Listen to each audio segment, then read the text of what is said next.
శ్రీవారి కారం, శ్రీవారిని ప్రేమించే వారి కోసం. శ్రీవారి spices, chilli, turmeric, coriander powder. శ్రీవారి కారం, శ్రీవారిని ప్రేమించే వారి కోసం. ఎన్నికల తర్వాత ప్రజా జీవితానికి దూరమై తన ఫామ్ హౌస్ కే ఎక్కువగా పరిమితమైన మాజీ ముఖ్యమంత్రి కల్వకుంట్ల చంద్రశేఖరరావు చాలా కాలం తర్వాత బయటకొచ్చారు. వచ్చి రావడంతోనే మళ్లీ సెంటిమెంట్ అస్త్రం ఎత్తుకున్నారు. రాజకీయంగా మళ్లీ యాక్టివ్ అయ్యే విధంగా కేసీఆర్ వ్యూహరచన చేస్తున్నట్లు కనిపిస్తోంది. కృష్ణా జలాల వాటాలకు సంబంధించి ఏకకాలంలో బీజేపీ, కాంగ్రెస్లపై ఒత్తిడి పెంచడానికి స్కెచ్ గీస్తున్నారట. ఆ క్రమంలో గులాబీ బాస్ భారీ బహిరంగ సభల్లో పాల్గొనే అవకాశం కనిపిస్తోందంటున్నారు. ఈ రీ ఎంట్రీలో కూడా కేసీఆర్ మళ్లీ ఏపీ సీఎం చంద్రబాబును టార్గెట్ చేయడం చర్చల్లో నలుగుతోంది.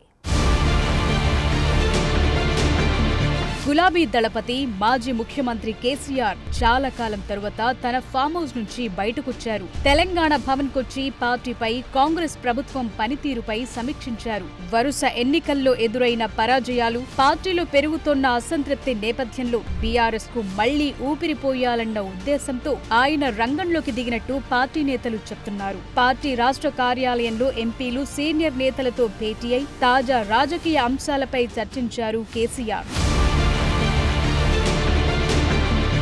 చాలా కాలం తరువాత తెలంగాణ రాజకీయ పరిస్థితులపై నేతలతో చర్చించి రాజకీయంగా చేపట్టాల్సిన కార్యక్రమాలపై దిశానిర్దేశం చేశారు. కేసీఆర్ మరోసారి సెంటిమెంట్ రాజకీయాలని, పార్టీ భవిష్యత్కు మంచిదనే భావనకు వచ్చినట్లు కనిపిస్తోందనే టాక్ పొలిటికల్ సర్కిల్స్ లో నడుస్తోందట. నీటి అంశాలనే ప్రధాన ఎజెండాగా ప్రజల్లోకి వెళ్లేందుకు గులాబీ దళపతి కార్యాచరణ సిద్ధం చేసుకున్నట్లు ప్రచారం జరుగుతోంది. 2 ఏళ్ల మౌనం తరువాత కేసీఆర్ నేరుగా ప్రజాక్షేత్రంలోకి రావాలని నిర్ణయించుకున్నారు. కృష్ణానది జలాల విషయంలో తెలంగాణకు జరుగుతున్న అన్యాయంపై ముఖ్యమంత్రి రేవంత్ రెడ్డి ఇలాకా నుంచే పోరాటం మొదలుపెట్టడం వ్యూహాత్మకంగా అడుగులు వేస్తున్నట్టు సమాచారం. రాబోయే 2-3 రోజుల్లో స్థానిక నేతలతో భేటీ అయి భారీ బహిరంగ సభ ద్వారా తన గళాన్ని వినిపించేందుకు కార్యాచరణ సిద్ధం చేస్తున్నట్లు గులాబీ నేతలు చెప్తున్నారట. కృష్ణా బేసిన్ పరిధిలోని ప్రాజెక్టులను కేఆర్ఎంబీకి అప్పగించే అంశంపై రాష్ట్ర ప్రభుత్వాన్ని, నీటి వాటాల విషయంలో కేంద్రంలోని బీజేపీని నిలదీయటమే లక్ష్యంగా ఈ పోరాటం సాగనుందట. తద్వారా అటు కాంగ్రెస్, ఇటు బీజేపీ 2 పార్టీలపై ఏకకాలంలో ఒత్తిడి పెంచాలని కేసీఆర్ భావిస్తున్నారని గులాబీ నేతలు మాట్లాడుకుంటున్నారు. గులాబీ పార్టీ 2014-2018 ఎన్నికల్లో తెలంగాణ సెంటిమెంట్ను బలంగా రగిలించి అధికారాన్ని దక్కించుకుంది. కానీ 2023 అసెంబ్లీ ఎన్నికల్లో అదే వ్యూహం పనిచేయలేదు. 2024 పార్లమెంట్ ఎన్నికల్లో స్వయంగా కేసీఆర్ ప్రచారం చేసిన ఫలితం లేకుండా పోయింది. పార్టీ చరిత్రలో తొలిసారిగా బీఆర్ఎస్ కు ఒక్క ఎంపీ సీట్ కూడా రాలేదు. ఇటీవల జూబ్లీహిల్స్ కంటోన్మెంట్ ఉప ఎన్నికల్లో ఓటమి, అలాగే పంచాయతీ ఎన్నికల్లో కూడా గులాబీ పార్టీ ఆశించిన స్థాయిలో ఫలితాలు సాధించలేకపోయింది. రాష్ట్ర ఏర్పాటే తెలంగాణకు శాపమంటూ కేసీఆర్ మాట్లాడటం రాజకీయంగా పెద్ద చర్చకు దారితీస్తుందట.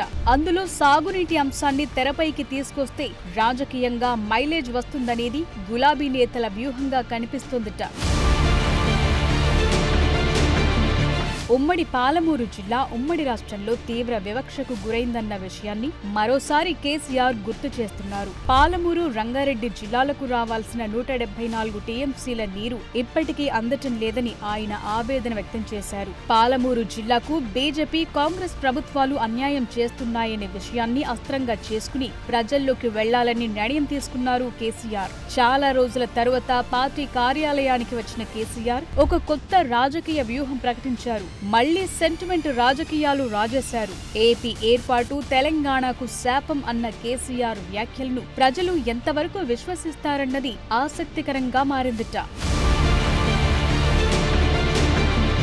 అటు గోదావరి మీద అరాచకం చేసి చంద్రబాబు నాయుడు, ఏపీ ప్రభుత్వం నల్లమల సాగర్, ఈ సాగర్, ఆ సాగర్ అంటూ నీళ్ల దోపిడీ చేస్తుంటే రాష్ట్ర ప్రభుత్వం చప్పుడు చేయటం లేదని కేసీఆర్ ధ్వజమెత్తారు. ఇటు కృష్ణలో పాలమూరు ఎత్తిపోతలకు అన్యాయం జరుగుతున్నా మాట్లాడటం లేదని, మరి ఎవరి ప్రయోజనాల కోసం ఉన్నట్టి రాష్ట్ర ప్రభుత్వం, ఏం చేయటానుకున్నట్టు, ఈ రాష్ట్రంలో ఏం జరుగుతున్నట్టు, ఎట్టి పరిస్థితుల్లో తానే స్వయంగా రంగంలోకి దిగాలనుకుంటున్నారని యాంటీ చంద్రబాబు సెంటిమెంట్ రగిల్చే ప్రయత్నం చేశారు. ఈ రోజు డెసిషన్ అయిపోతుంది.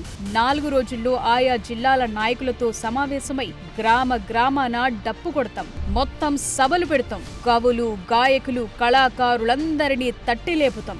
ఈ మీడియా సోదరులను కూడా రిక్వెస్ట్ చేస్తాం. అక్కడ జరిగే అన్యాయాన్ని, ప్రజలకు జరిగే అన్యాయాన్ని, జలదోపిడిని ప్రజలకు చూపెట్టాలని కోరుతామంటూ చంద్రబాబుని తెలంగాణకు విలన్ గా ఫోకస్ చేసే ప్రయత్నం చేశారు.